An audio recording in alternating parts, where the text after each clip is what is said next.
All right, fellas, it's Wednesday night. It is 10:08, little late start, and we are getting into the Southbound and Down, the premier NFC podcast. Glad to be here with my homeboys. Say hello, fellas. Hey, what's What's up? up? What's going on? All It, right, let's introduce ourselves. Let's start with Tampa Bay, and then we'll work our way to Carolina, and then Atlanta. Hey, this is Gene Thomas, the super heavyweight. You find me on Twitter. Happy to be here. and we, it's Joey Riolano, the freaking Puerto Rican. You can follow me on Twitter at Joe Riolano. I'm repping the Panthers. We're going to be on tomorrow, and we're going to put it on the Saints. I'm Scott Karasik. I'm a Falcons writer for Bleacher Report. I also do Draft Falcons website. And I'm kind of hoping for a tie tomorrow night. It's probably Atlanta's best case scenario. Right. Oh, that's a good question. I am going to put that on the question list of who would you prefer to win. So keep that one in. This is Tony Dunn, a.k.a. the Professor. And you can check out the Southbound and Down podcast. You can tweet us at #Southbound, and we'll try to get you into the show. If not, we will be moving on. We got I think we're just going to try to have some fun tonight, fellas, because I'm sick and tired of kind of being down and disappointed about football and something that I enjoy a lot. So you guys got any problems with just having a little fun instead of crying the whole time? No. I mean, yeah. Not at all. All right. Look, and hopefully we're going to get our Saints writer and contributor, Greg Barber. And look, here he is, the man with the master plan. Greg Barber, say hello. Hello, everybody. Dang. Sorry for Yeah. the delay and everything. It was just a little, I guess, I don't know, it was a glitch with Google Plus here or what. That's a good chance. Good I odds would say are so. good for that. Yeah, I would say so. But welcome, Greg. We decided this. Well, you know what? You're the only person that was probably coming here happy in any way. Say hello to everybody. We're gonna keep it light tonight and have a good time. And obviously, Absolutely. you're already having one. I am. Greg, I was going to say all kinds of lies about you because you hadn't shown up yet.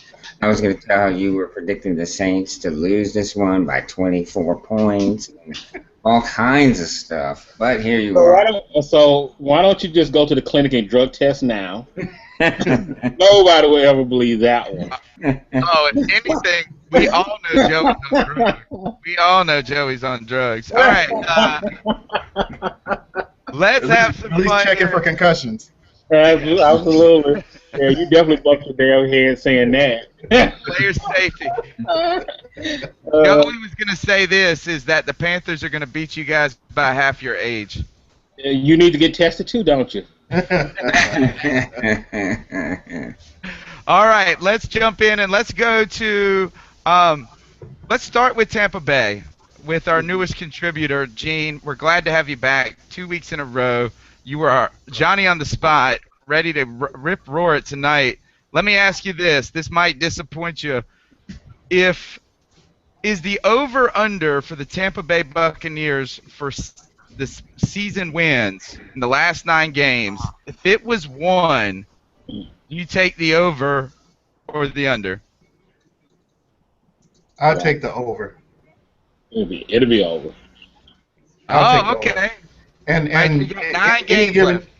yeah, any given Sunday. You saw that with Pittsburgh, and even I was kind of skeptical about that game, and we pulled out a win there. So any given Sunday, it's possible. You still have to play these games, and there is a possibility that we do come out and win a couple of games. Who do Yeah. you see on the schedule that is even who you got the Browns coming up this week, but you guys got some tough matchups I saw on the schedule. I think you play the Bengals still, the Saints, the Lions, and I think a tough game to close the season. Who do Green you Bay. think? Ooh.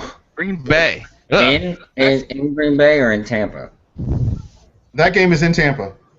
Yeah, thank goodness, because you was in Green Bay in December. Oh, Oh, goodness. yeah, that's really bad. Yeah, you talking about Green Bay in December. Good Lord. Well, I honestly believe I believe that the Detroit game is winnable. I know you guys think I'm crazy, but with Matthew Stafford playing, with Matthew Stafford being the way he is, as I mentioned before, Atlanta, you guys had that game, and not rubbing it in. I'm just saying you saw what Matt Stafford does.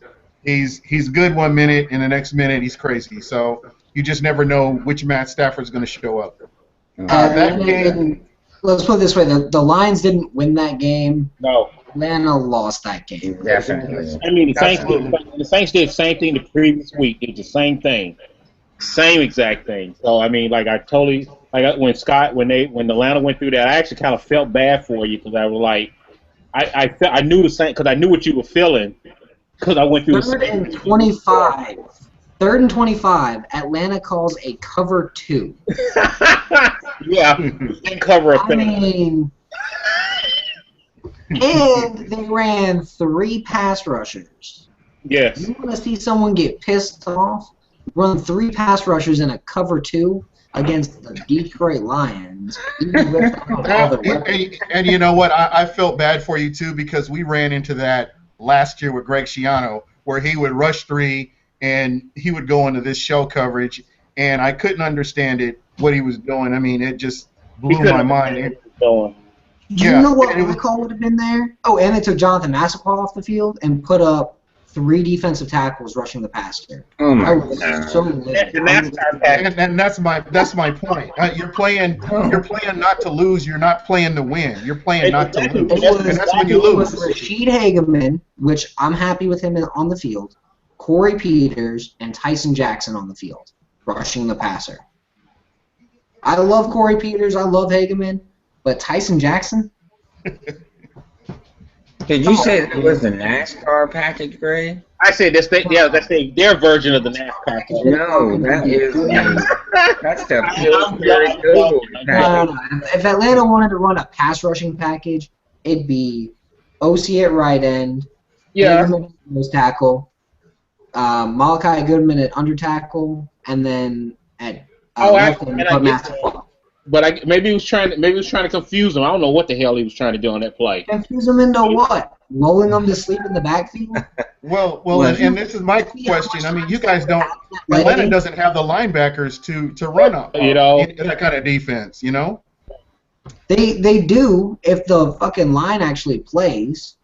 Yeah. Right. But if you're rushing 3 and you've got these guys behind there as as backup. I mean, I don't know. I don't know. I agree. They should have blitzed Warlow and Bartu on that. Right. I would have been okay with that.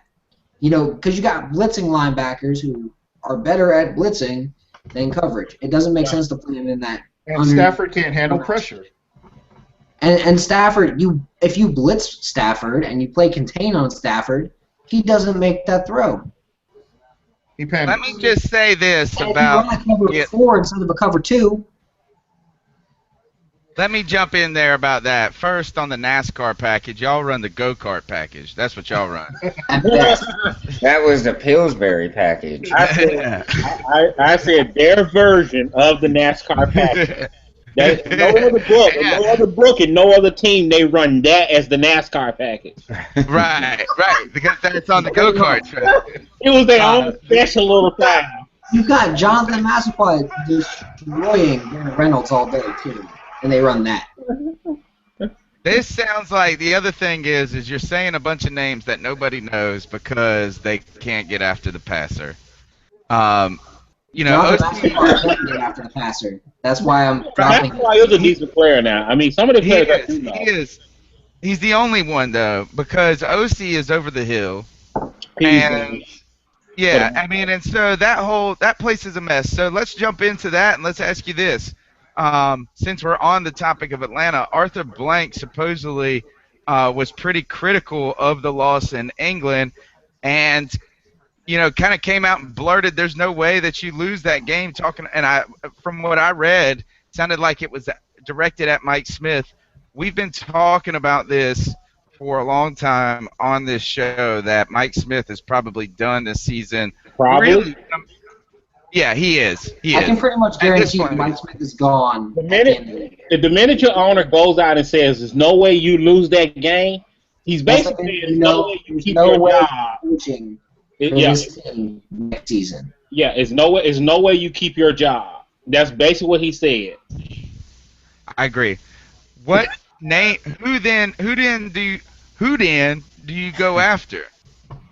There's one name that stands out of all of them to me, and that's Hugh Jackson. I think he deserves a shot, personally. I do. Because what Hugh Jackson did with Oakland. Oakland and that roster, which was mediocre at best, Mm-hmm. is I brilliant. don't know if he's mediocre, man. But he brought him That 80. roster was mediocre that he had to work with. He made a lot of the guys on there look way better than they are. I agree. I totally agree. I did think he was unfairly fired. I Oh, personally. yeah, it was no doubt. It Yeah. was totally wrong. Fired on that one. He was true. Put him and give him Julio Jones and Roddy White. Yeah, it could be. Those names you know, Tony, and Devin Hester, and Antone Smith. Give him all those guys. Let him have some fun. Let him have Devontae Freeman. Yeah, I mean, I think line that the Falcons have now, which is a lot better than it was last year. Well, you still need help on the defensive side of the ball. Yeah, you're in trouble there. I agree. Atlanta needs a great pass rusher. They need to re-sign Weatherspoon, and they need to move William Moore to linebacker. It's really But let me ask you something about Witherspoon. Now, Witherspoon has been hurt like almost every year, right? Yeah. I mean, I don't know if I would be thinking about re-signing him personally. For me, I never said he's a good player. He definitely is a good player. The problem is this: if he's in a cast on the sideline most of the year, you're wasting your money, aren't you? At that point, I'd rather have a decent player that's reliable and that's going to be in the lineup than a guy that's a great player and he's sitting there watching everybody. Right. Yeah, I mean that's the worst is that because then the only thing that does is give us something to talk about how we could have been better, or how a team could have been better and all of this.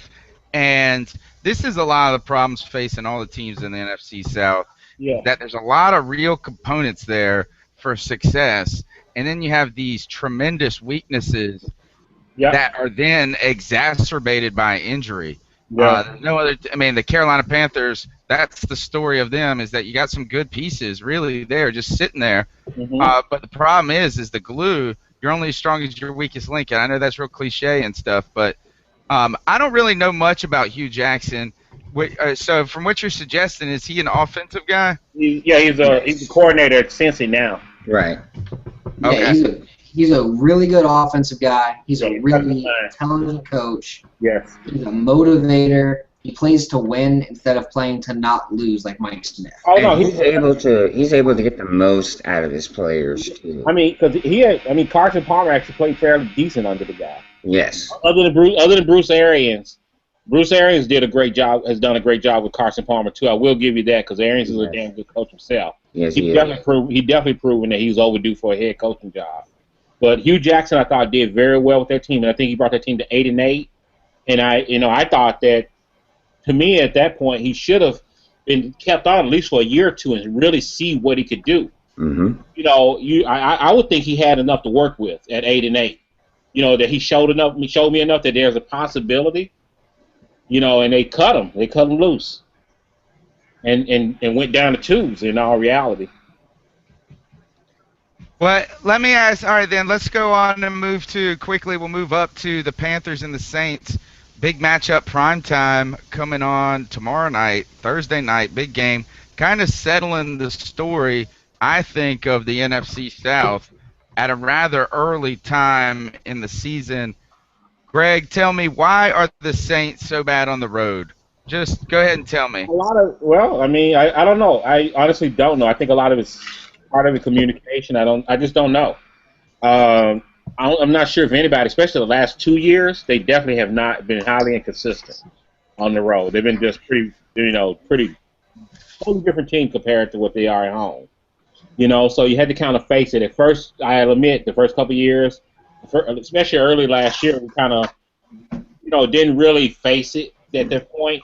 But especially this year, right here, we ain't won a single game on the road, and there were games that we should have won. I mean, Cleveland we should have won. I felt like we should have beaten Atlanta.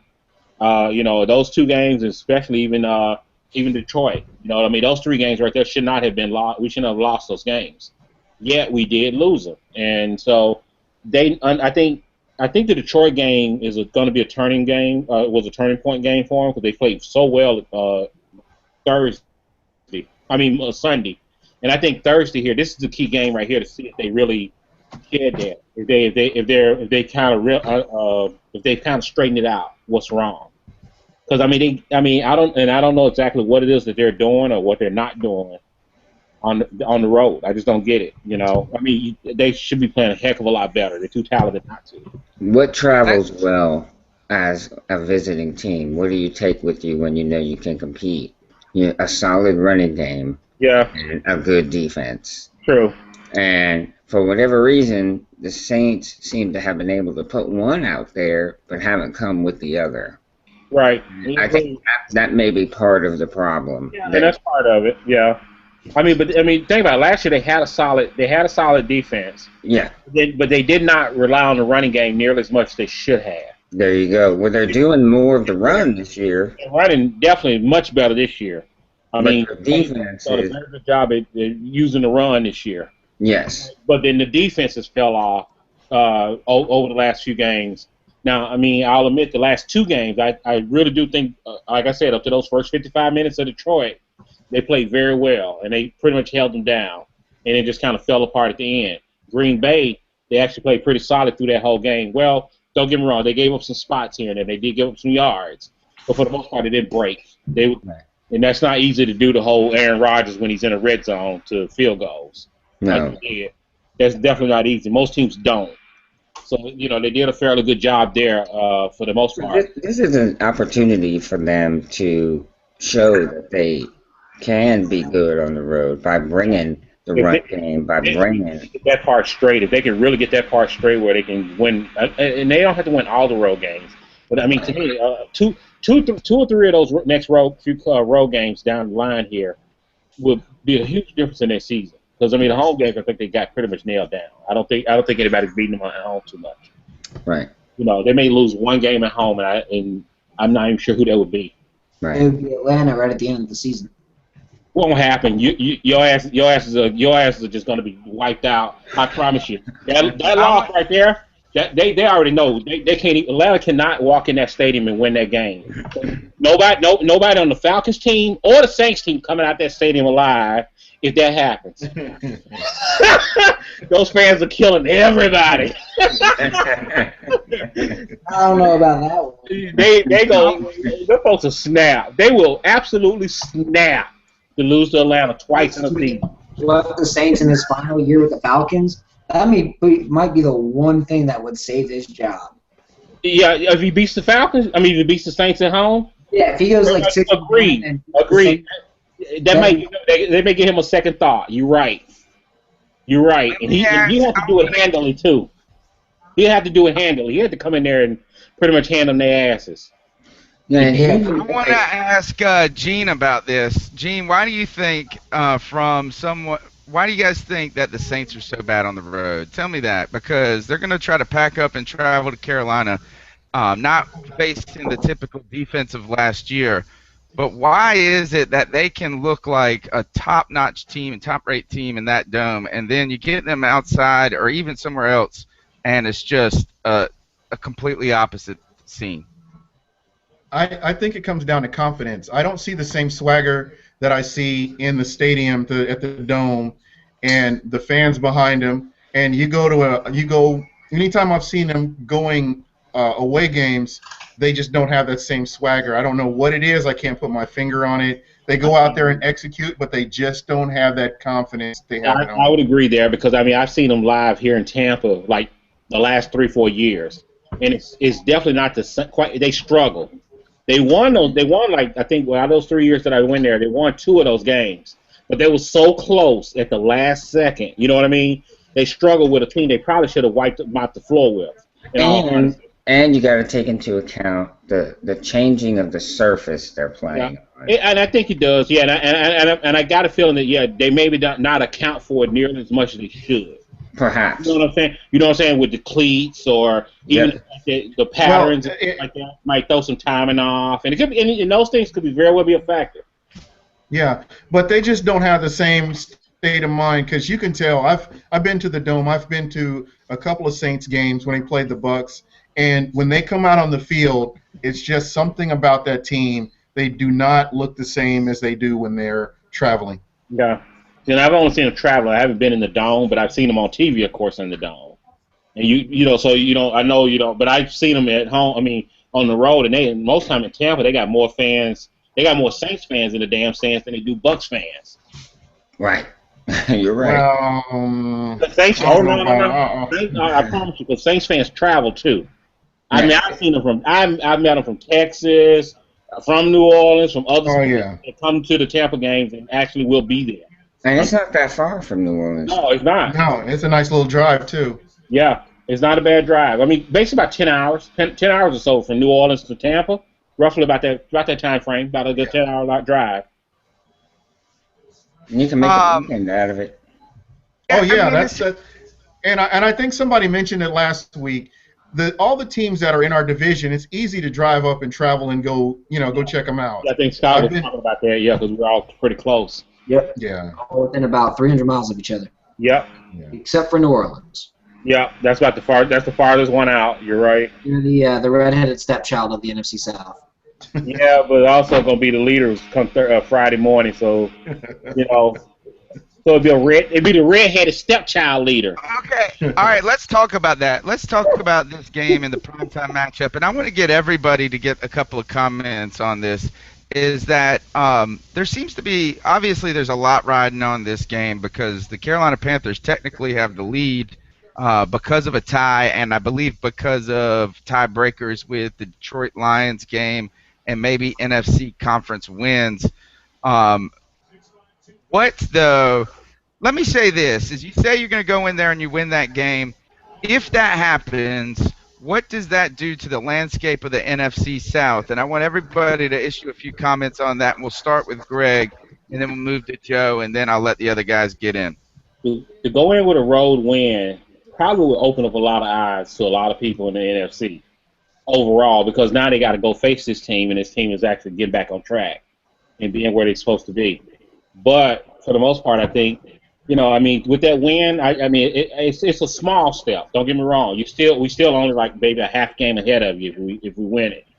But it's still at the same time it's a lot more positive outlook, because we probably the first ones out of this whole year. We've probably won 2 straight games. Right. That's a good point.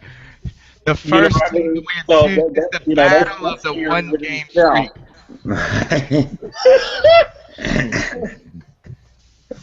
Yeah. How about you? What do you think this does to the landscape of NFC South? If in this case, if the Saints win, I think it gives them momentum. It gives them a shot in the arm of confidence. I believe it will make them more of a dangerous team, because they'll feel in control and be ready to build off of a big primetime win on the road. Guy, how do you feel about that? I don't know. I don't feel like they've seen the same kind of tough schedule that some of the other teams in the NFC South have seen. They got Green Bay at home. They faced Dallas and got murked. They lost in Cleveland. They lost in Atlanta. But they still haven't seen Cincy or Baltimore yet. And I think those are by far the best teams. Oh, I agree. On any of our schedules this year. Agreed. I mean, don't get me wrong. I'm not saying the schedule's easy. It's definitely going to be tougher. But this win helps them get that confidence to play those. And I don't know if Cincinnati is that good. Cincinnati's a damn good football team. They are. They're deep in their talent. Well, if that's so, the Panthers played them really tough. We tied them. Bam. Yeah. that stupid kicker missed that kick. Yeah, they should have won that We had, Still we game. had, leading we had his lead the now. NFC North. We had his damn lead now. If he kicked the damn field goal. And Baltimore's probably going to end up if Baltimore won another Super Bowl this year, it would not shock me. I agree.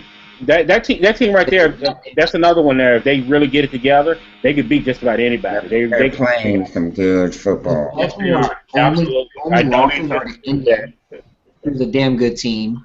Yeah. Cincinnati twice. Yeah. That's their only losses. Yeah. I could see Baltimore winning out. Yeah, no argument there. I mean, they definitely, like I said, when they're on, and it's no joke about it. When they're, so I mean, Tampa knows what it's like. Carolina. Yeah. So, I mean, don't get me wrong. We've seen enough of them that, oh boy.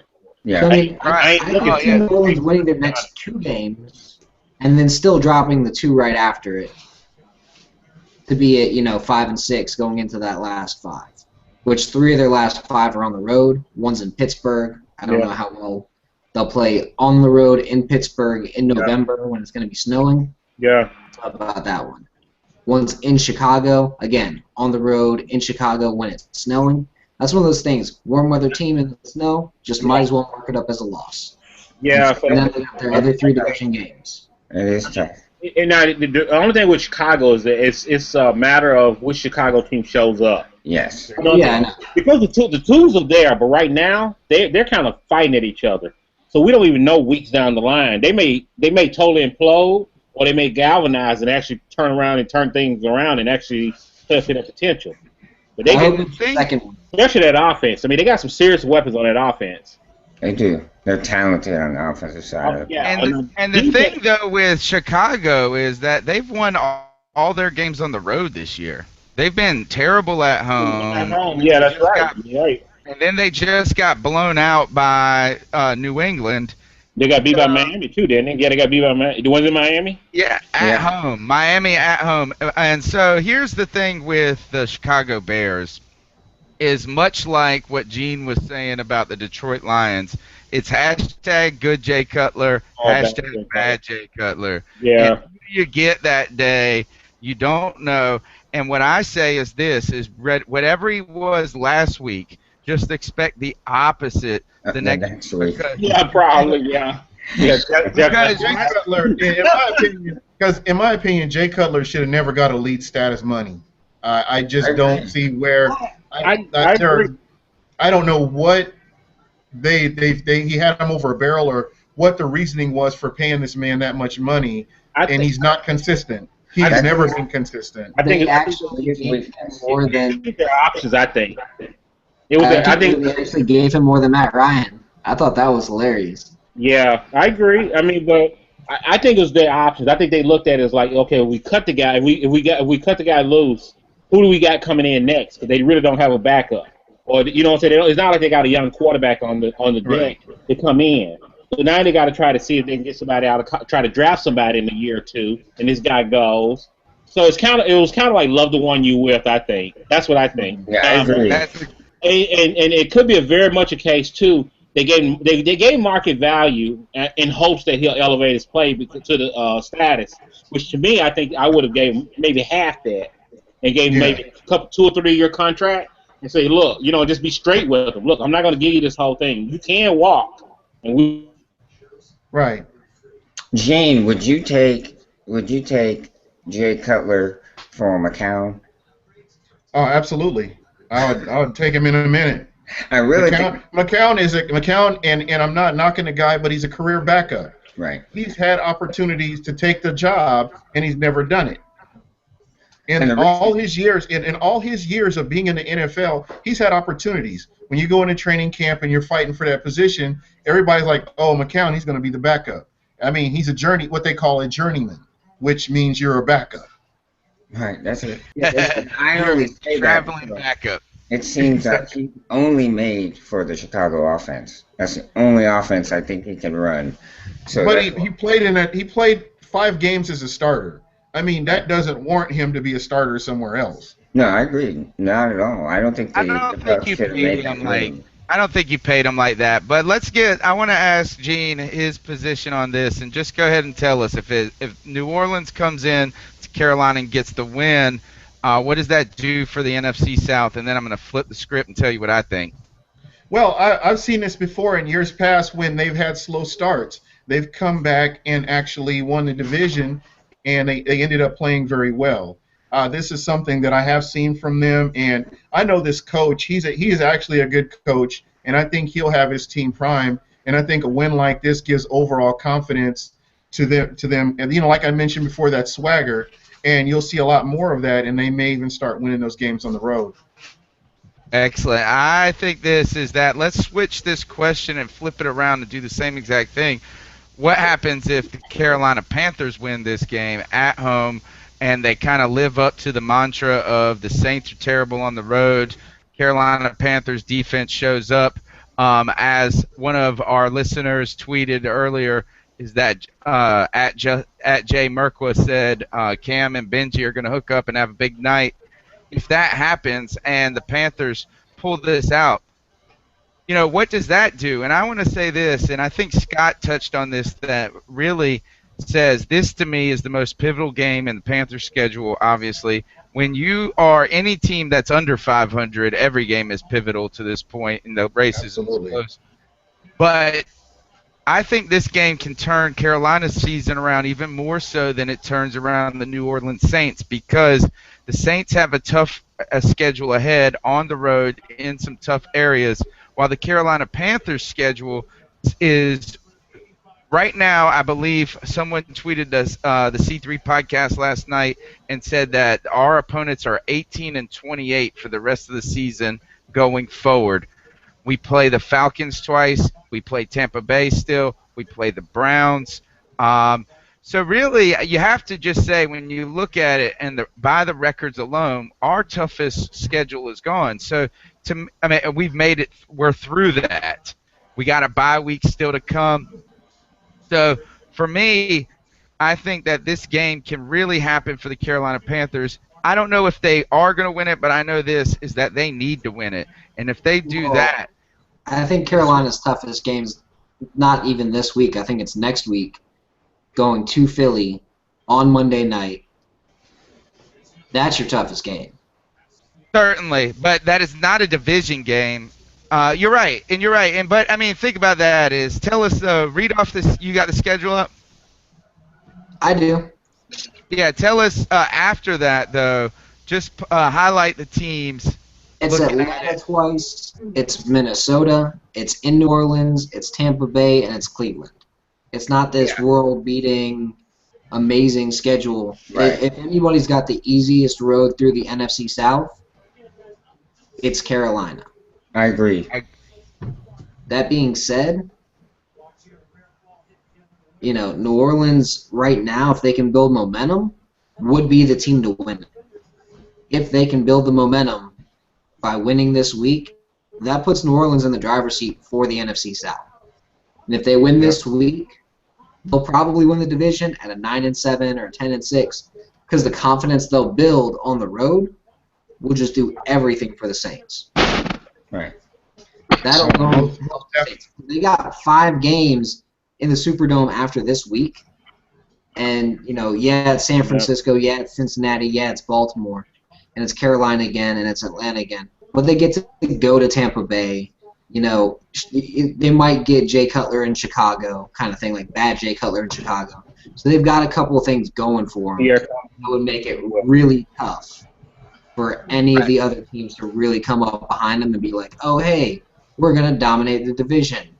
It's just not going to happen like that. I think if the Panthers lose and the Saints win Thursday, the team that has the best chance of coming back and taking the division lead would be Carolina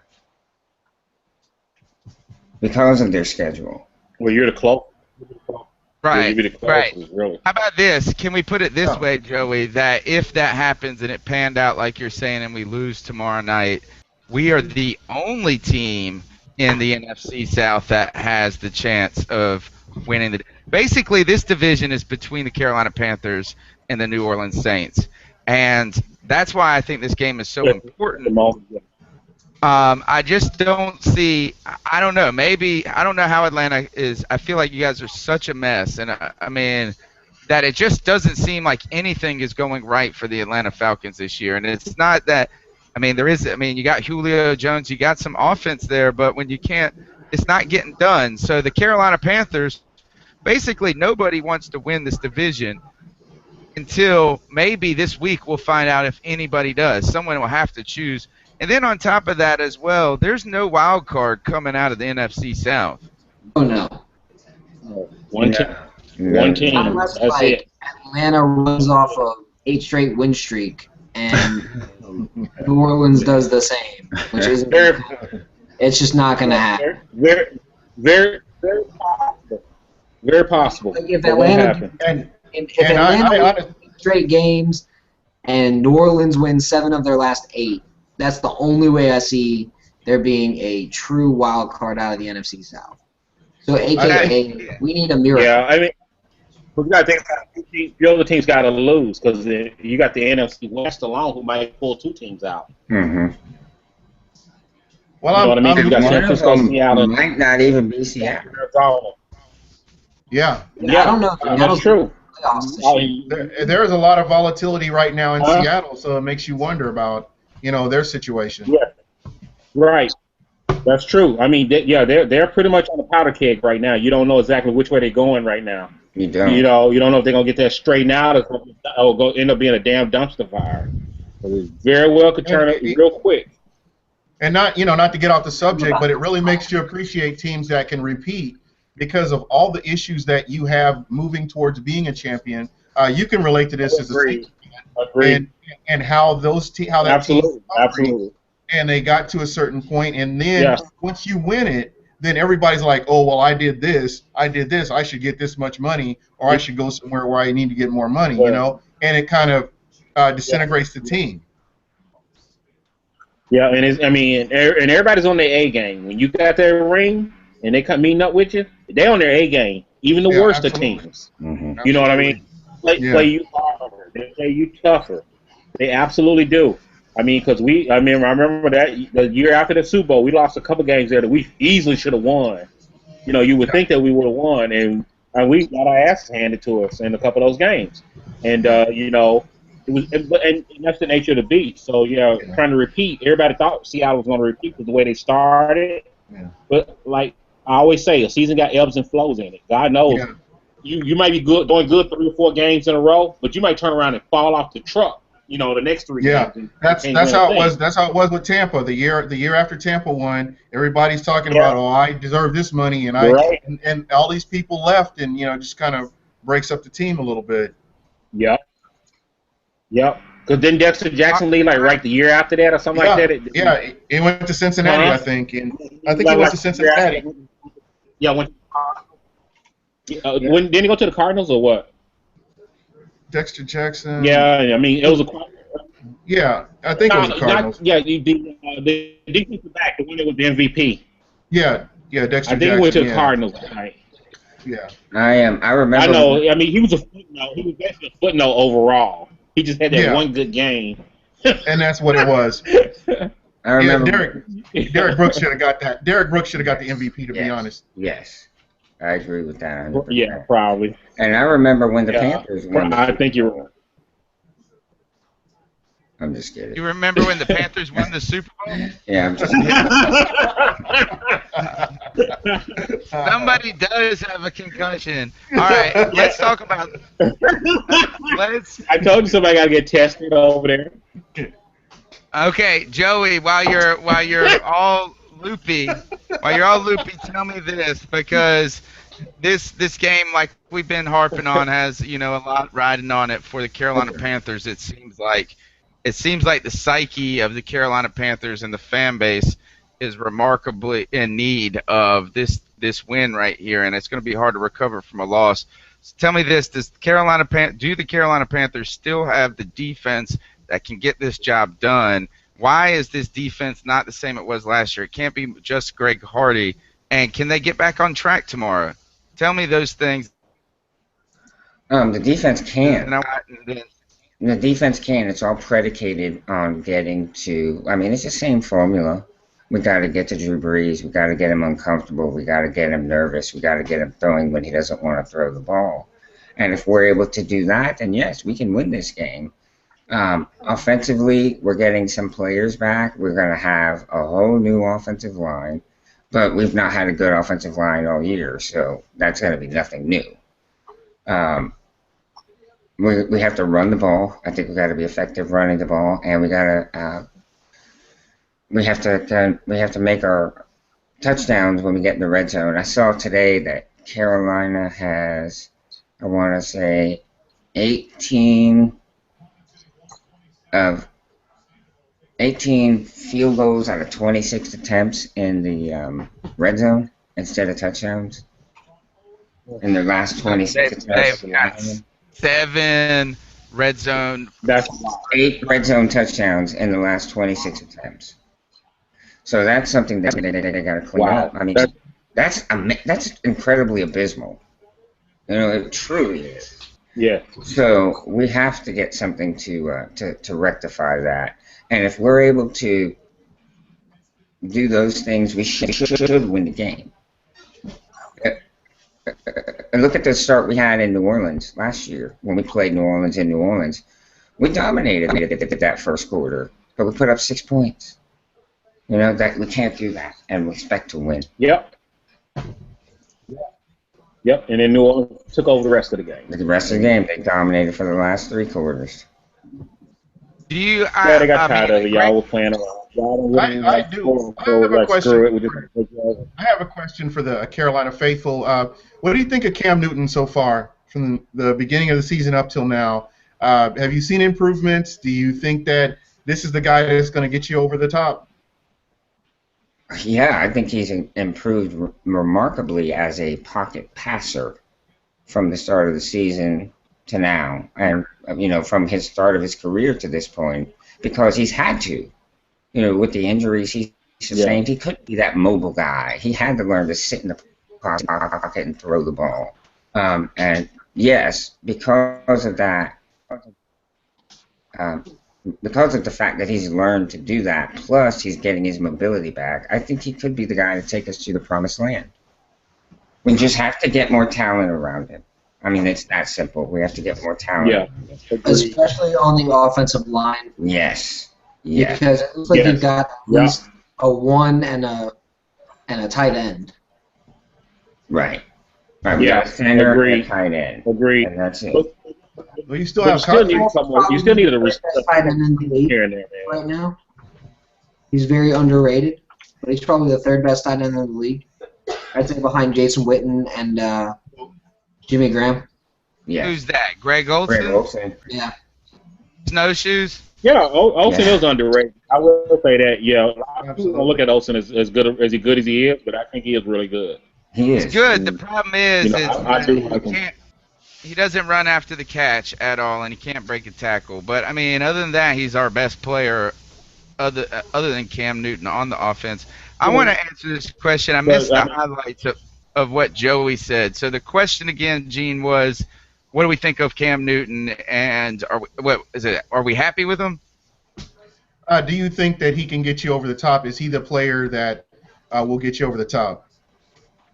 I think the easy answer to this is that he's going to have to be. And we really don't have any more time or opportunity to try to get somebody else to replace him. And I just couldn't ever see a case where there would be anybody at this moment in time worthy of replacing him and even building a team around. Cam Newton, on top of that, though, to give him a lot of credit, because that seems like a cop-out answer, like we're stuck with him, and that is certainly not the case. I think we draft him all over again, just like we did. Cam Newton, I'm a super big Cam Newton fan here, and what I would tell you is this, is that I think that all the time that the critics so overwhelmingly get caught up on what Cam hasn't done just yet and what he doesn't do, and they tend to overlook what he does do on a team that has really no stability offensively around him. There's been no continuity You have Chudzinski, who was the crazy mastermind, who then leaves, who overwhelms him as a rookie. And I mean, actually, he thrived statistically, but it just wasn't a good team-oriented offense for success. We didn't have a lot of parts. But I think what we should be encouraged by is that he has continually progressed and gotten better from season to season. His completion rate, his passer percentage or completion percentage has just increased significantly. He's done nothing really but perform. The problem with Cam Newton is he's so high and low emotionally. And so I think that this is that when you're 24 years old, he's only 24, I think, maybe 25 tops. Yeah, that's about it at most. If he's 25, he turned 25 today. You know what I'm saying? Like he's bare. And so I think this is that you've got to give a quarterback in the NFL time to get good, to become what he can be. I think, and I like that point right there. I don't mean to cut you off, but it's what the NFL used to be, where you would get a quarterback and you would groom him and get him ready to be the starter. Coaches were given a longer period of time to get their offense together if they're coming out from a new regime, and give them a chance to get their players in, get their system going, and get the pieces for their system. But we live in an era now where everything has to be right now. And I think that's what really hinders a lot of these young quarterbacks. And keep in mind that some of them are coming out early, so they don't get the full benefit of college. And they're coming out and they're coming into the system. And the fans, the ownership, everybody's putting all these pressure on these people running into problems. That kind of led to what Tampa's gone through. We've gone through Raheem Morris, and Raheem Morris had a 10-6 season. The next season, everybody was injured. He only got one win, and he was fired. Then bring in Greg Schiano, who to me was a horrible coach. I'm lived in Tampa as long as I did. I saw him at USF games and the horrible play calling he did with Rutgers, and they decided to make this guy a professional football coach, which is beyond me. So now we have a coach. I'm serious. This guy made calls that just would make you scratch your head on the college level, and now you're dealing with grown men. And he showed to me, in my opinion, he was a horrible coach. But then now we have Lovie Smith here now in Tampa, and I know the fans are restless because we've had all these years of inconsistency and changing and switching around. And now we're at a point where we have a coach that's established, and we have a direction that we're going to go. And I just think that you will see improvement next year and in years to come. There's very few. Yeah, I would. I'm going to go and say this about. I'm going to say this about Cam. He's made tremendous strides, but by no means is he there yet. Look at the game this past Sunday against the Seahawks. He made two critical mistakes. One was in the red zone, cost us another scoring opportunity. When he was doing the read option, and he rode Jonathan Stewart a little bit too long when he should have handed it off. He should have given it to him, because at the point when he fumbled, he should have just went ahead and let him have it and run. And then he was getting pressured, and I think he saw Cotchery is who I think it was. And he had run outside of the, running toward the sideline, instead of just throwing it out of bounds or taking a sack. He tried to do like a flip, like a long option toss. That was Greg Olsen. That was Olsen? Okay. Yeah, and it was his only target in the game, I think. And it was it was intercepted because it was just a terrible play. And Tony and I touched on this yesterday in our podcast, where Cam gets to a point where he feels like, okay, we're doing good. Let me put the team on my back and let me see if I can carry them to the win. And with that, he can't do that in this league. This isn't the NCAA anymore. He could do that in college. He was that fantastic of a player, but that's part of the maturation process. That's still what he has to learn, what he has to develop into. I still think you still got to give him another 2-3 years to really, really know if he's the guy, I think, because the reason I say that is because you see the talents there, and there's quite a few quarterbacks that just are not given enough time or enough coaching. Some of them shouldn't be out. Some of them got the talent, but they shouldn't even be out on the field right now. Most of the time, they should be, sit on the bench or kind of learning the offense and things like that. Then eventually bring them in. Right, exactly. Watching and learning. And that's why when they was talking about like Blake Bortles earlier this year, when they were saying that they were going to sit him out, I knew he probably was going to end up playing. I mean, he was playing behind Chad Henne, for God's sakes. Exactly. You kind of knew he was going to go out. He's not going to But learn it made much. sense if you did set him out for a year. Yeah, I mean, but if you set him out for a year, it made sense to me that you try to do that, to let him look and let him try to learn and just, in the meantime, take reps and just see what's going on. Because you also talking about a guy who got pulled, who came out early.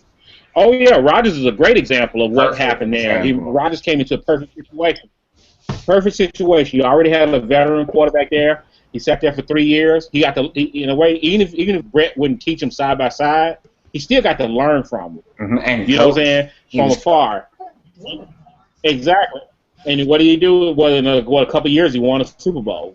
After that, and I think people should understand it. Like, putting the guy out there is not always the solution. Not every guy can do that. And not every guy should do that. I think that sometimes, if Terry Bradshaw, Terry Bradshaw is a great example. That dude sat on the bench for 5 years before he really came into his own. You think about it. If they brought him out in his first year, his second year, that dude would not. You wouldn't know who the hell he was. Yeah, but there is. And they wouldn't have scored a Super Bowl. Because he'd still be that crazy guy on Fox Sports. That we all hate. I don't think so, because he'd be out of the league in a year. He'd be out of the league in 2 years. He's so ridiculous. Here, I think there's two things to note here. The first one being is that the league is such a different place this day and age. There's no way that you're going to sit a top talent and try to develop them. Cam Newton is going to be on the field because he's the best player that we got. The other thing... Well, if you draft him in 1 or 2, yeah, you're going to probably more likely put him on the field. It just makes sense. Right. I understand that. I guess, who another good example would be Tom Brady. Yeah. Sitting behind. Where he sat on the bench. Drew Bledsoe. Right. But see, but you got to look at this now. You got to remember this. Brady was a 6th-round draft pick. So nobody clamored for a 6th-round draft pick to get on the field. Number two, if he started quarterback got hurt, you probably was scared as hell that he came out there because you're thinking as a 6th-round pick quarterback, and we don't know how good he is. You know what I mean? Right. Now he was decent in Michigan because I did see him play in Michigan, but I don't think nobody imagined that he would have been this. No. You know what I mean? So it's a total difference. If you were the 1st-round draft pick, that's a different story. Here's one other thing about Cam Newton, though, is he's been this good this early. He's only played 3 full seasons, and he's been remarkably good. The numbers don't lie. He's been Offensive Rookie of the Year. He's been to the Pro Bowl twice. He's shattered records. So it's not like he's trotting out there and struggling. Overall, we're just wishing he would have won a Super Bowl by now. But the thing is, with this, let me say one name here. One name, Drew Brees. How long? Yeah. Drew Brees got some significant playing time with the San Diego Chargers, and he was good. He wasn't great. He was not great. Yeah. He was up and down. He was kind of up and down. And then he goes to New Orleans, and I'm not saying it's a move, but I'm talking about this is, he's been in the league 6 years by that point. And you're going to see him start to flourish. Yeah. So I think there's only one quarterback in our division that came out and had a lot of success early in his career. And we're going to bring Scott back because he's watching the baseball game, hopefully. What's the score of the game? 3-2. But you got to remember, too, the other thing, too, is that Breeze got a coach that he could work with. Right. I think exactly. Look at Alex Smith. You know what I mean? Look at Alex Smith. He went through 5 different offensive coordinators, and then he finally gets with Harbaugh, and Harbaugh fixes everything that he's had problems with, which were minor things. Then he goes to Kansas City, and he's in a system that he's been in before, and he flourishes. Right. It's perfect for him. Right. Yeah, and that's what I'm saying. It's sometimes people give up too early on some of the quarterbacks. Number 2, 9 times 10, they're just not with the right coaches. And Right. there are guys that got talent that you saw they fall by the wayside if they had gotten the right coach. Because Drew Brees may not have been as good as he is if he wasn't with Sean Payton. You know what I Scott, mean? If he was up there with Nick Scott, in Miami, that could have been a different story. tell us why Matt Ryan had so much success coming out of college. Because Atlanta protected him, and Atlanta had a number one receiver Yep. named Roddy White, fresh out of college. And they basically said, hey, we're going to draft this guy, Harry Douglas, to be your slot receiver for the next couple of years. And they had a solid number 2 in Michael Jenkins. And They you're had not a even good talking running about their game tight based end. around Yep. Michael Turner. Right. They had a very decent, Yeah. well-rounded offense. And the offensive line was, Yeah. It's hey, we're going to draft this guy, Sam much Baker, better. but for their career. You know, we're going to have Justin Blaylock, who was a pick from McKay last year. He looked good at left guard. Let's put him there. You know, Todd McClure's been here forever. We don't know what the right side of your line is going to look like. So we're going to do a celebrity deathmatch style battle in training camp and let the two toughest guys pull up and And you see. haven't even mentioned Tony Gonzalez. Right. Because Gonzalez Later was ad. second year. Yeah. But Gonzalez didn't come till later. Matt Yeah. Ryan looked like a king until, you know, like a king his first year because they had everything surrounding him. Mm-hmm. Because he had a solid, but not amazing, but a solid offensive line. He had passing weapons. Yeah. He had a run game to support Yeah. him. Now, Right. offensive line, it's without Joe Hawley in there, without Lamar Holmes in there. They're injured, they're banged up. You know, everybody on that line has been banged up. The bye week couldn't have come at the right time. Yeah. I think Did that make him look better? Make him look better than he is. Excuse me. Oh, no.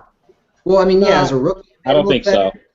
But as a rookie, you want to make the rookie quarterback look better than he is. Now, he's a great quarterback. Well, Top 10 quarterback, guaranteed. Maybe Whether at the you back win end of that 10, number. You know, he's a top 10 quarterback. It's tough to find 10 Yeah. quarterbacks. I mean, he's not yet. take over him. He's not at the top of that. Yeah. He's not in the Well, top like I- 3 or 4, but he could. I mean, you can make that argument. Yeah, you could definitely make that Yeah, argument. I think you can go 7 or 8 with him. I mean, maybe. I mean, at worst 10. At worst 10. Yeah, When you that's really what- just have to, quarterback. But I mean, overall, I mean, like I said a couple weeks ago. I mean, I saw Matt Ryan a lot in college, and then I was impressed with a lot of stuff he did there because he made some comebacks. He really good guy. You know, he had the talent. There's no argument there. You know, and like Scott said, he was surrounded because when you think about it, Michael Turner was burning it up when he first got there with Man, he was a Atlanta. monster. That's a huge step to a young quarterback to have a running game. It definitely makes him better than maybe he doesn't get as exposed. So I kind of look at it like I think he still is a pretty good quarterback. I think he's better than what people give him credit for. I definitely think so. Yeah, especially that one article that came out this week that was just dumb. Took one play of actual film and said, "Oh, hey, Matt Ryan's regressed." When Matt Ryan's done nothing but progress over the past 4 seasons. No. Of his 8 interceptions, He- 4 of them are Hail Marys at the end of games. So they stopped throwing Hail Marys at the end of games. Because, Let me say one other thing that's going to fly under the radar about Matt Ryan's development and why he may have been so successful coming out of college. He worked with a guy that Gene probably knows his name. His name is Steve Logan. And Steve Logan was the quarterback's coach at Boston College while Matt Ryan was there. He was also the quarterback's coach in Tampa Bay when Freeman was actually having some success. And if you can make Freeman if you can get his head right and make him play well, you got to be a football quarterback guru. This is also a guy that's been responsible for the development of David Garrard, Jeff Blake. So this guy was a miracle worker in many ways. So Matt Ryan was well schooled and well prepared for a high-powered offense because that's what Steve Logan runs. Is that man can tell you how to put up 50 in the game. So why am I bringing this guy's name up? Because I think, and I'm going to go ahead and float the rumor out there, Steve Logan needs to become the quarterback's coach of the Carolina Panthers, get his hands on Cam Newton, and he's mentioned this on a radio show that that was a specimen that if he could have a couple of seasons with, he could do crazy things. So, I mean, Matt Ryan right now, I mean, he's just got no offensive line. That's the end all be all about him as a quarterback. Yeah, agreed. I don't care what quarterback is behind him. I think it's that the offensive line's been banged up. Because Jake Matthews, when he was healthy in the first 4 games, looked amazing. His center. Yeah, but we don't know yet. His center, Joe Hawley, the first 4 games looked great, and Lamar Holmes looked good on the right side. And then when both went down, that's 2 starters that you're missing. That's the leader, the nastiness of that line in Joe Hawley. And it's not like Holmes was whenever Hawley would do something, Holmes would be like, well, if he's doing it, I'm doing it. Because he's getting up in a defender's face, I'm going to get up in a defender's face. I think that's, I mean, I think that's an optimistic view, and I'm not saying that it's wrong. I just think that, we really haven't seen a long-term product for the Atlanta Falcons offensive line, and the fact of the matter is that they're not healthy, and those guys aren't out there. Well, and that's the thing. If they had a healthy Joe Hawley out there, they'd look a lot better. If they had a healthy Lamar Holmes, and this was their 8th game going through it together, I guarantee you Atlanta would have won 4 more games because that offensive line would have been together, because that offensive line would have been able to help them, contribute and make, score all these points that they needed in the second half, in the fourth quarters of games that they weren't getting. Because by the time the fourth quarter rolls around, the offensive line is losing communication. The offensive line has no idea what they're doing because they're on their 6th configuration of the season. And that's what it does. That's what really screws an offensive line. Now, with Ryan Schrader looking good in there at right tackle, he's the best athlete that the Falcons have on the offensive line, not named Jake Matthews. I don't know why he shouldn't start at right tackle for the rest of the season because Gabe Karimi looked like garbage. And when they put Ziggy Ansah against Ryan Schrader, he looked good. Yeah, it was a shock he was bothered to get Gabe Karimi, especially his performance in Chicago. I didn't see anything that was worth trading for or signing him as a free agent at all. Not for Karimi, no. Exactly. And then the Lions, when they played the Lions this past week, they put, it was whoever's lining up against Sue and James in the center, that's your assignment, basically. You mirror Sue and take him on with the guard. Because Atlanta's guards, Blaylock and Asamoah, are very good guards. Yeah. They're not, top 10 in the NFL, but for their side, they might be top 10 in the NFL. Well, let me ask you this. They're both above average guards. While we're on the Atlanta Falcons again, Charles Godfrey, former Carolina Panther, was picked up off, I guess, of waivers or claims. We had cut him last week, and so Charles Godfrey joins the Atlanta Falcons. Tell me this in just a minute. Does he help or hurt your team? I mean, he's going to be a special teams upgrade over Sean Baker, the guy he's replacing. Will he play safety for you guys, though? No. What he'll do is he'll let Desmond Southward play safety for us. Which, instead of having Southward out there for, I don't know. Southward's been a bit of a liability on kickoffs. He hasn't been great on punts. So he's been a bit of a liability as a special teamer. But if you take him off special teams, you upgrade him with Godfrey. Godfrey's been really good on special teams. It doesn't hurt to bring a guy in like Godfrey on special teams.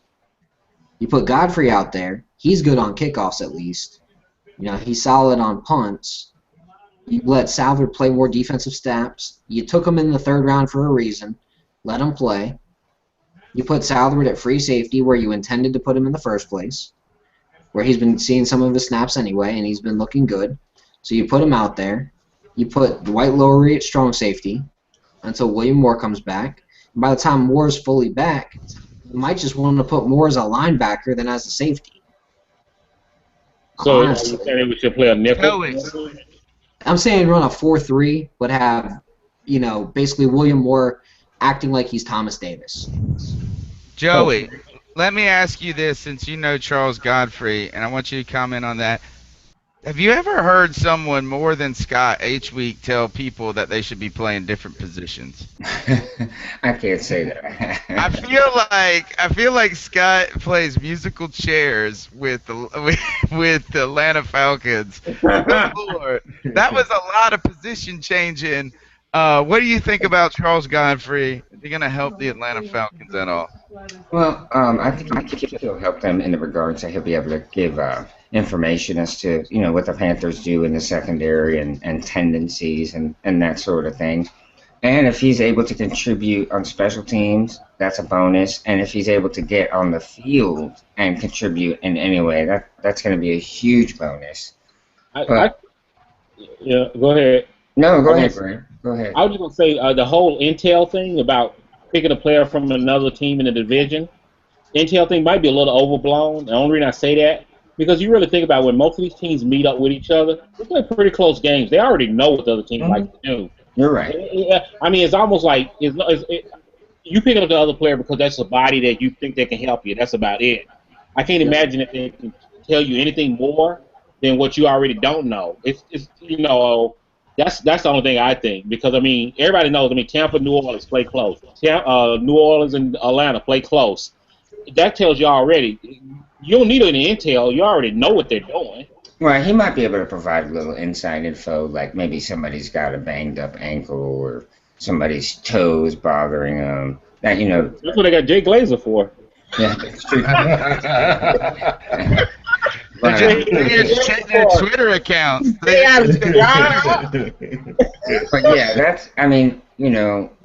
that's a real. I guess he's special teams help if nothing else. Like I said, if he can contribute in any way on the field, during actual plays, then that's a bonus. Right. I honestly don't think he's going to do much there. And the reason why I shift these guys around is because Atlanta runs a very multiple system where they flip these guys almost every play. So it's not like I'm saying, hey, do this. I'm saying, hey, instead of playing the free side of the field every other play, you play the strong side of the field every other play.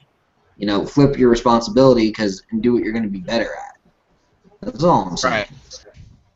Right. Now, what about the Tampa trade? That's what I was going to just touch upon. Is let's talk about another safety. Mark Barron goes to the St. Louis Rams, I believe, for a fourth and 6th round pick. I want to ask Dean how you feel about this trade. What does this tell us about St. Louis? Really, is this a fire? I wouldn't say it's a firestorm. I'm happy about this trade. I'm going to go on a record saying I'm still upset we didn't get Luke Kuechly instead of Mark Barron. Yes. But that's neither here nor there. That was my guy when we were watching the draft. That was my guy, was Luke Kuechly. And that would have been a scary defense with David and Kuechly. Oh, yes, it would have been. I don't want to face that defense with Levante David, Luke Kuechly, and Gerald McCoy. You had a healthy Foster. And Foster too. You're right. Yeah. A healthy Foster, that would have been a scary defense. Yeah. Oh yeah. Basically, just watching Mark Barron, he's never improved in coverage. He is not a good cover safety. And a lot of the defenses that he's been in, whether it's been with Schiano or this defense, is predicated on coverage. The only person he has played halfway decent, and he hasn't really played that good, was Jimmy Graham sometimes. And that was the reason he was drafted. And right. I do not see where he really fit into this defense. They probably would need somebody or want to draft somebody or a free agency that can do better in coverage, because there are times where he looked lost. Drew Brees, I've seen Drew Brees shred this guy.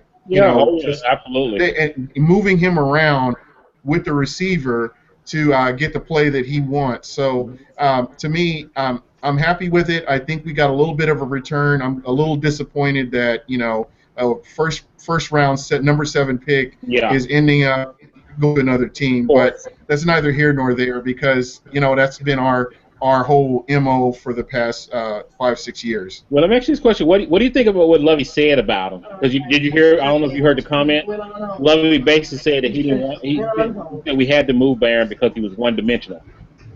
Yeah. He was just an in the box safety, and that was it. And he needed more. Yeah, you're absolutely right. He is, and that's just. I'm sorry, the game is on, and they just got a triple. Nice. The Royal. Oh my goodness. Who's up? San Francisco is up 3-2. There's a runner on third with 1 out left in the game. So the third base coach held him up at third. Oh my God, that could have. Anyway, back to this. I'm sorry, I didn't mean to get caught up in that. But Mark Barron is a good player, physical player. I do like his skill set, but unfortunately, as I mentioned before, he just does not fit into the Bucs scheme. And I mean, you guys can all attest to this, and you've seen Mark Barron.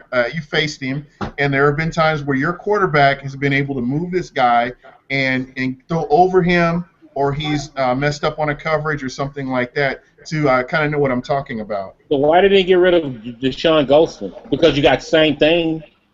Yeah, well, I think they have a little bit more money invested in him, and I think, and if you look at the age difference, I don't think you could have moved and got the value for a Deshaun Golston that you could for a Mark Barron.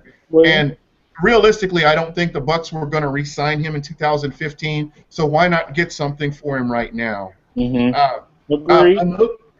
one thing that I will say, and maybe I'm wrong here, but it's all predicated on how we do in the draft. We get these draft picks. Yeah, that's real nice that we have these draft picks. How are we going to use them? What players are we going to get, and are those players going to flourish in our system? That's what it should really come. That's what it comes down to. What about Jonathan Casillas? That move right there. I don't know what we got for him. I think was it a fifth round? Like a 5th round pick. Yeah, 5th round pick. He's a good player. He's a good player, but once again, not a standout player. I do believe that what you're seeing is Lovie Smith priming his team to get his players, his people in. I think you'll see more draft picks than you will free agents. And it's really weird. There was a stat out there about teams that got a high number of free agents, and none of them have winning records. Right. Whereas you see more people that are getting players through the draft and grooming those players. I mean, look at the Dallas Cowboys, and I know that's kind of a bad example. Their offensive line is amazing, but they've been quietly drafting these offensive linemen and getting them groomed to protect the quarterback. San Francisco won. There it is. God. San Francisco won. Dynasty. But also, I was gonna say with like Casillas, because Casillas, he played in New Orleans. The only thing about him, one, he wasn't a 3-4 linebacker. That's why they let him go. Number 2, he was injury prone, but very good player. He's fast too. He's a very fast linebacker. I think New England will be happy with him if he can stay healthy. I think he'll contribute well there. He probably was glad as hell because you got to think about it. He thinking playoff money. Exactly. Yeah, exactly. Money, maybe some Super Bowl money. So. But once again, I mean, I think what Tampa is really saying is it's time for us to rebuild. It's time for us to take a long, hard look at the players that we have and see where we can make improvements. I said that the week in Baltimore, when they played Baltimore, I was on Twitter, and the first thing I said is that he has to clean house there because I said he got to get rid. And I tweeted that he had to get rid of a lot of those players because he got talent, but they don't have heart.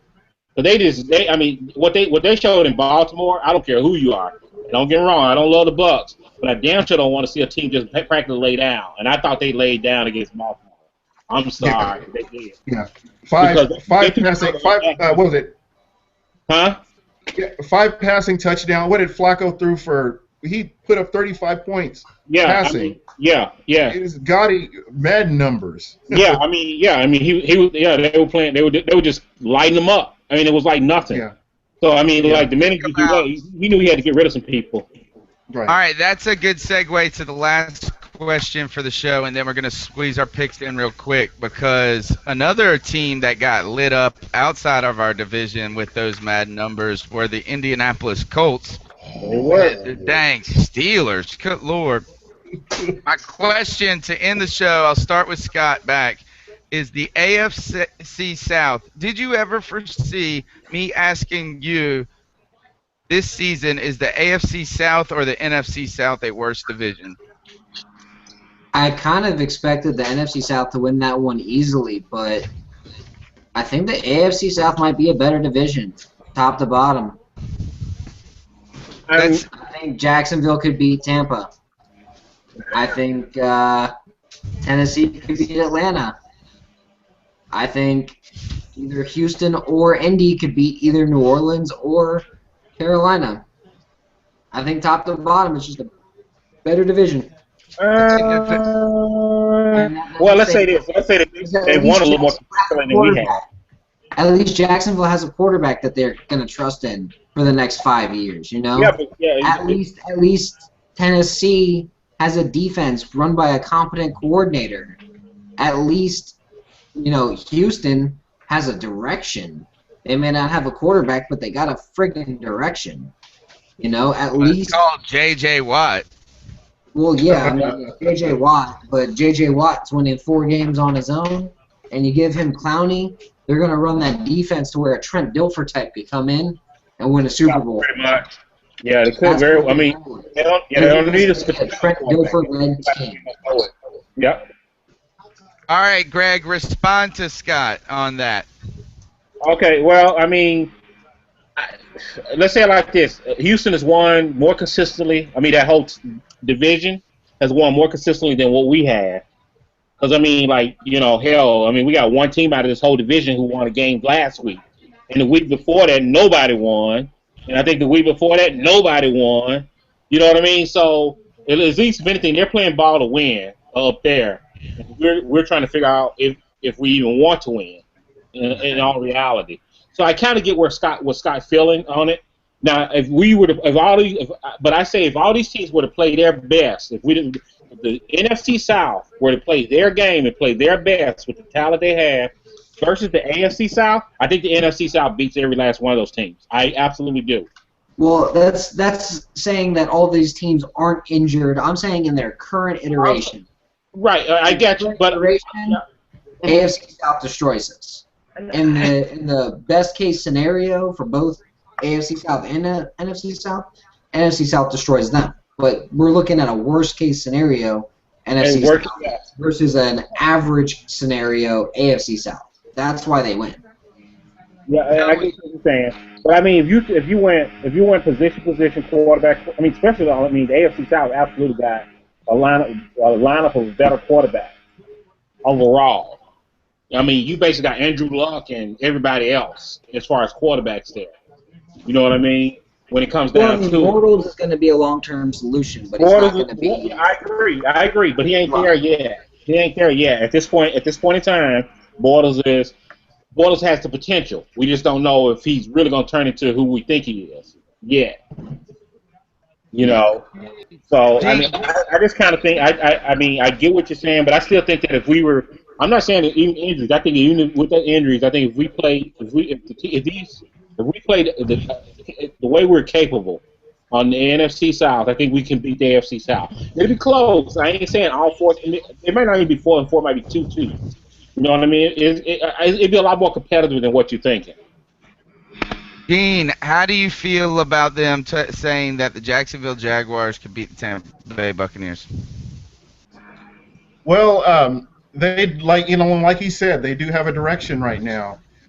We are in a rebuilding. We're rebuilding, and it's going to take time to get to that point where there's confidence. You see what the fans are going through, and personally, just watching that game against Minnesota, that the Buccaneers won that game and one interception or 1 3 and out, the Buccaneers can kneel on the ball. Didn't happen. It didn't happen. And there's enough blame to go around for everybody. I'm not putting all the blame on the defense, but I'm just saying that right now, the way the Buccaneers are playing, and I know the word heart was mentioned earlier, and there's a lot of truth to that. That's where we are. And, it is what it is. The film don't lie. No. Joey, how do you feel about this subject? NFC South, AFC South, who's the worst division? Well, I'm going to take all my homerism out of this and say that the Carolina Panthers could beat every team in the AFC South if you took all the best players from each team and put them together. Wow. Just He really is on drugs tonight. What are you saying? He was just messing with your head. I gotta raise my glass to that Are you one. saying you're the all NFC South team versus the all AFC South team? No. I'm raising my glass to that. Carolina. I said I'm going to put my homerism aside and say that the Carolina Panthers could beat an all AFC South team. But obviously, I was kidding. I was gonna say we're not legal in Charleston yet.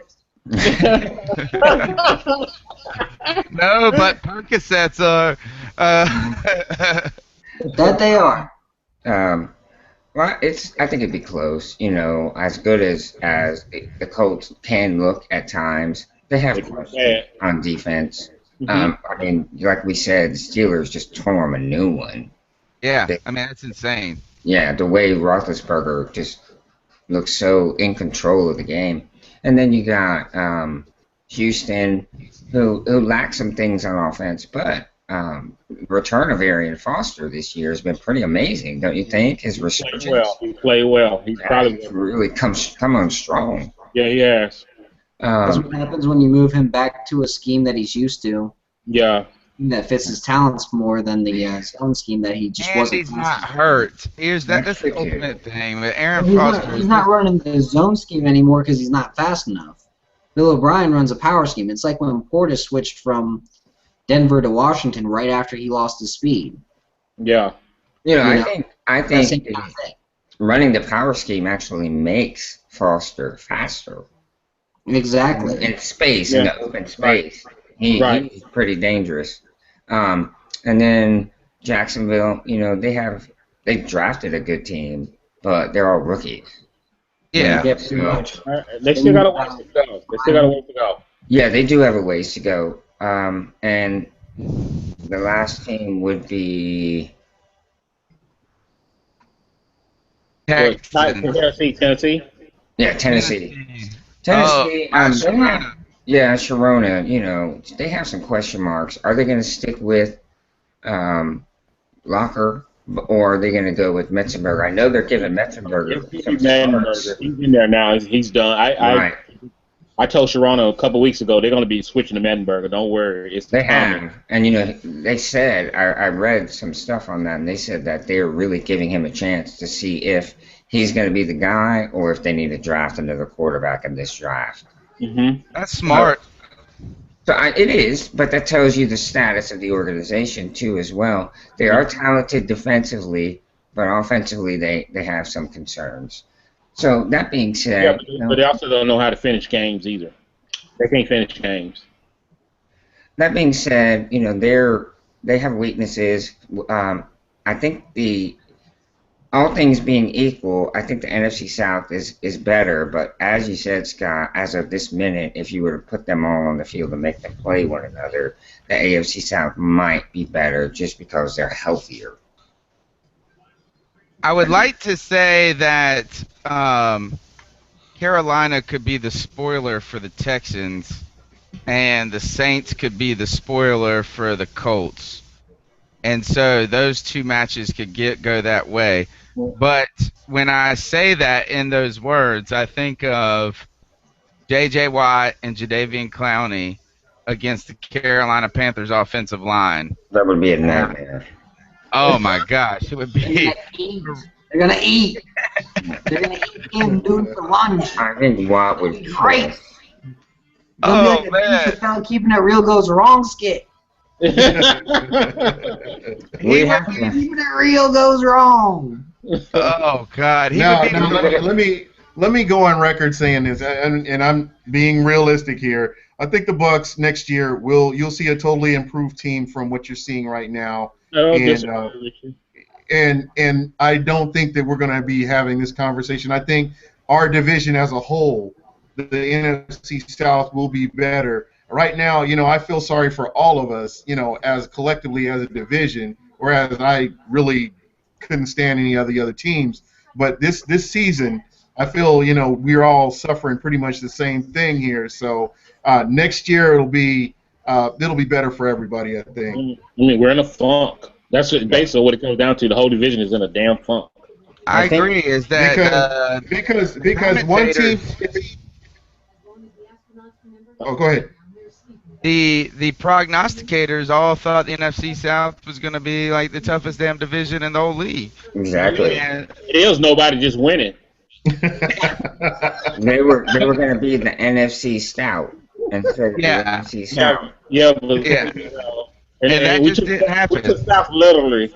Well, I now think you guys are right. I think the funk is the right word because it's so Yeah. bad. It's a funk because the talent's here. I mean, we got all these teams got plenty of talent. It just with the injuries and maybe the expectations.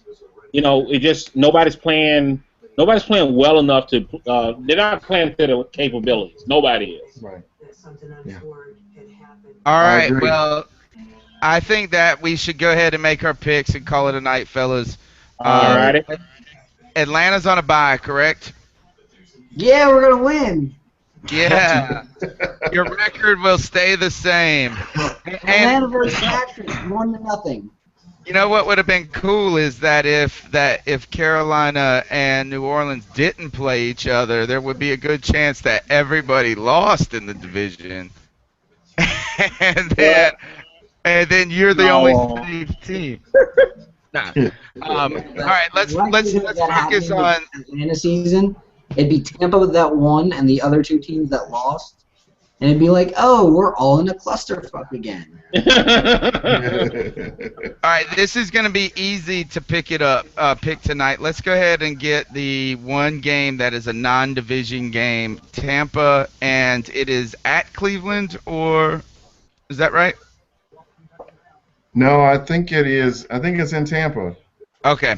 I'm So, yeah, Well, I mean, look. No way. I feel like they're always here. I'll tell you I this: know, like they always in No, Tampa. no, it's in Cleveland. It's in Cleveland. Cleveland. It still affects It my is in pick. Cleveland, yeah. No way. Cleveland Well, is favored by 7 points. So let's go ahead and you go ahead and give us your pick, Gene. Tampa going to Cleveland. 7-point dogs. I'm going with Tampa. I think that eventually we will get it together and get right the ship. It looks like we're getting our running back. Our running back is starting. They held him out from the last game. I was mistaken last week, but I think that we're gonna get this thing going here. Doug Martin is injured still. He was in a boot as of today. He wasn't practicing, so they held him out. But I think with our other running backs and Vincent Jackson is still here. Mike Evans is playing a lot better. They were talking about him in practice and how he's looking a lot better. He did look good. The plays that he did make against in Minnesota against Minnesota, and I think that Safarian Jenkins will make up for the mistake that he made in overtime, which did cost the Buccaneers the game. But in my opinion, I do believe that the Buccaneers have enough to actually Cleveland in Cleveland. Go. Who wins this game? I'm gonna go with Cleveland just because they're at home. I think it'll be a close game. I don't think the Browns are gonna blow them out. I don't think. But I think just because Cleveland's home and they're gonna, I don't think it'll be a 7-point game. I think it'll be closer than that. I agree. I'm going Cleveland as well. I think Cleveland has a good shot to winning this game. I would say pretty decisively. I say I would hate to take this as a bet, Sure 7 points. That's right on the border, the borderline. It's so borderline, but I think they could win this game by 10 points, Cleveland. I think that they're at home. They've played well at home this season, and they've had a kind of kick in the nuts the last couple of weeks with the loss to Jacksonville. So I'm going Cleveland. Scott, who you got? Cleveland by like 3 touchdowns. Nice. Wow. Taking the 7. Greg, goes to you. I mean, I'm going Cleveland. I think it's gonna be like 17-13. I don't see it being a blowout. I think it's gonna be a lot closer game because Cleveland's not necessarily playing all that well either. They're kind of a little iffy these days too. You're right. I mean, 4-3 with wins in 3 of their last 4 games. The Okay. last time they played a team like Tampa Bay, it was last week against Oakland. Okay. Oh well, Oakland's way worse. Oakland's not trash. with. Yeah. Tampa Oakland. Bay lost I think in their locker room. Oakland is a black hole, man. It doesn't. Yeah, that's a shipwreck, man. But I'm gonna say okay. I'm gonna definitely go Cleveland. I don't think it's gonna be a 3 touchdown. I think Tampa plays a little closer. I think I mean, I don't know if Cleveland gets off to a fast start. Yeah, it could be a 3 touchdown blowout real quick. But I think 17-13. That's my score. All right, let's move back down the line. Oh no, it's gonna be ugly. We're reversing the order. Greg, we're sticking with you. Your Saints travel to Carolina to see who is going to finally maybe try to win this division. Well, I told you, like I said last night on Cat Chronicles, 27-17 New Orleans. I'm sticking with it. Scott, what do you got on this game? Saints or Panthers? Since the game's in Carolina, I'm going to take Carolina. I don't think New Orleans is a great road team. However, I do think they play a closer game than anyone expects. I'm going to say 27-24 Carolina. Wow. A lot of points scored in this game. It's a Thursday night game. I'm Not going a to get in there. in those games. Yeah, you're right. I'm going Carolina for one simple reason, and all the people listening that are Carolina fans, and they're going to tweet me later and tell me how I'm not a fan and all of this jazz. Shut up. That's something I'm going to first say is that you don't got to pick your team each week to be a fan of the team. I picked some road wins, and it didn't happen. I didn't pick the Panthers last week, and they could have won it. But I am picking them this week. I fooled you, mugs. I'm picking the Carolina Panthers for one simple reason is they got to win this game. There's no choice. If they lose this game, I'm going to go ahead and say that it doesn't matter how easy the season is. I just don't know how you recover from that. You go into Philadelphia after that. It's been a long time since we've won. The win is coming to Bank of America because you got some boys with their backs up to the wall. Joe, who you got? Oh, I've got the Panthers. I've got a close game, and the score will be exactly the same as last year's Carolina hosting the Saints game. 17-13 Carolina. Wow, and the torrential downpour. Gene, there's not going to rain, by the way. Gene, who you got in this game? I've got the Saints 21-17. I just think that the momentum from beating Green Bay the way they did will carry over into this game. All right. Well, let's go ahead and get our last plugs in. Gene, say goodnight and tell them how they can get after you. All right. Yeah, you can reach me at Super Heavyweight, SuperHvyWeight on Twitter. And I hope we win. Go Bucks. It's a Bucks life. That's right. Yo ho ho for you. Scott, Scott, tell them how they can get after you. You can find me on Twitter at Scott Karasik. You can also find my work at Bleacher Report, and then I also run DraftFalcons.com. Also, if you want to listen to our Falcons podcast, me and Aaron Freeman from Falcon Fans, we do one called Falcon Central Radio. every Tuesday night. It's more Falcons oriented than this one. So Obviously, that's why it's called Falcons And, Central Radio. and if you're looking for a vehicle, Scott is your man. you might have to drive to Atlanta though. Right. I think there's one other thing that I think we should start a new category in our picks. What's the over/under for Scott's weekly piece on the Atlanta Falcons? And I believe that Greg said it was like 4,000 words. Yeah, remember I tweeted to Scott. I said I expect a 4,500 word article on this one because I thought you were gonna be cursing. Oh, I was pissed. I thought you'd still be cursing. I was like, every time I was trying to write about this, I just saw red. So, I was like, I can't write about this one. Because I'm talking about how I always sucked as the coach. So you still be typing right now. You'll still be typing right now. Mike still smells. No, I gave myself a migraine. Yeah. You probably would have passed from you probably would have died from aneurysm if you. Yeah, something. I was like, I'm just gonna let this one slide, and I'm gonna try and be positive. So I'm like, if Mike Smith can get his head out of his ass, then the Falcons could probably make the playoffs. I'm not putting money on it. Joey, tell them where they can get after you, brother. You can find my work at CarolinaCatChronicles.com. You can follow me on Twitter at Joe Riolano. And I want to mention again, Greg Barber, happy birthday. It was a couple days ago, but happy belated birthday. Thank you. You're not 70? Close. A hell of a lot closer.